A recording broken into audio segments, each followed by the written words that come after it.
Hello বন্ধুরা, কেমন আছেন? আশা করি সবাই ভালো আছেন। মধ্যে পররাষ্ট্রমন্ত্রীর সঙ্গে এবার ফিলিস্তিনের রাষ্ট্রদূতের সাক্ষাৎ হয়েছে, এরকম একটা বড় আপডেট আমাদের সামনে আসছে। অবশ্যই আমরা এই বিষয়ে বিস্তারিত আলোচনা করবো। তার আগে আপনি যদি এই চ্যানেলে নতুন থাকেন, অবশ্যই চ্যানেলটিকে সাবস্ক্রাইব করে আমাদের পাশে থাকুন এরকম নিত্য নতুন রাজনৈতিক এবং সর্বশেষ আপডেটগুলি সবার আগে পাওয়ার জন্য। বন্ধুরা, ঢাকায় নিযুক্ত ফিলিস্তিনের রাষ্ট্রদূত ইউসেফ রামাদান পররাষ্ট্রমন্ত্রী ডাক্তার হাসান মাহমুদের সঙ্গে সাক্ষাৎ করেছেন।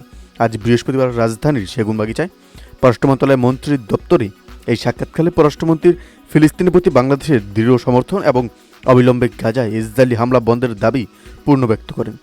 মন্ত্রী হাসান মাহমুদ অধিকৃত ফিলিস্তিন ভূখণ্ডে ইসরায়েলের অগ্রাসন ও হত্যাযজ্ঞের আইনি পরিণতি সম্পর্কে গত ফেব্রুয়ারি মাসে আন্তর্জাতিক বিচার আদালতে বাংলাদেশের দেওয়া জোরালো বিবৃতির কথা উল্লেখ করে বলেন যে মধ্যপ্রাচ্যের এই অঞ্চলে শান্তি প্রতিষ্ঠার জন্য মুসলিম উম্মাহর ঐক্য এবং সব পক্ষের সংকল্পের কোনো বিকল্প নেই।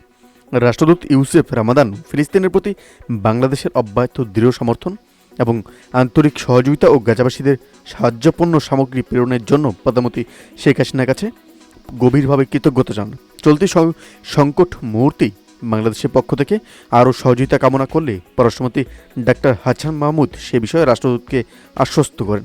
বন্ধুরা, এই আপডেটটি আপনারা কি নজর দেখছেন অবশ্যই আমাদের কমেন্ট করে জানাতে ভুলবেন না।